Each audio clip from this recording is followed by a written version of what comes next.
നീ ഒരുപാടങ്ങ് മാറിപ്പോയി. പണ്ട് നീ എന്ത് പാവമായിരുന്നു. ആ ശരിയാ, ഞാൻ പറയാത്തൊരു കാര്യം പോലും എന്റെ മുമ്പിൽ നിന്ന് നീ പറഞ്ഞു എന്ന് പറഞ്ഞിട്ട് പറഞ്ഞാലും ഞാൻ റെസ്പോണ്ട് ചെയ്യാൻ പോത്തില്ലായിരുന്നു.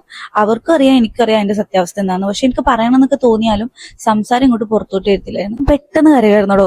ഇപ്പോഴും കരച്ചിൽ പൂർണ്ണമായിട്ട് മാറിയെന്ന് വെച്ചാൽ അത്രയും ക്ലോസ് ആയിട്ട് നിൽക്കുന്നവർക്ക് മാത്രമേ ഇപ്പൊ എന്നെ കരയിപ്പിക്കാൻ പറ്റത്തുള്ളൂ.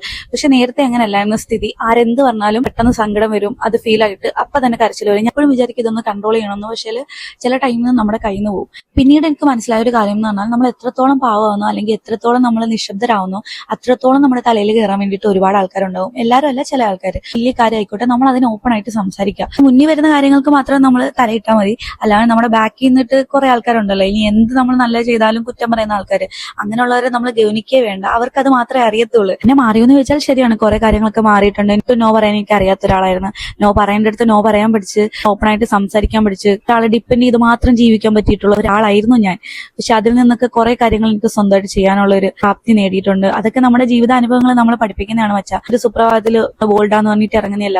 നമ്മൾ കുറെ ആൾക്കാരെ നമ്മൾ കണ്ടും കേട്ടും കുറെ അനുഭവങ്ങളിലൂടെ ഒക്കെ പോകുമ്പോൾ നമ്മൾ കുറെ കാര്യങ്ങളൊക്കെ പഠിക്കുന്നേ.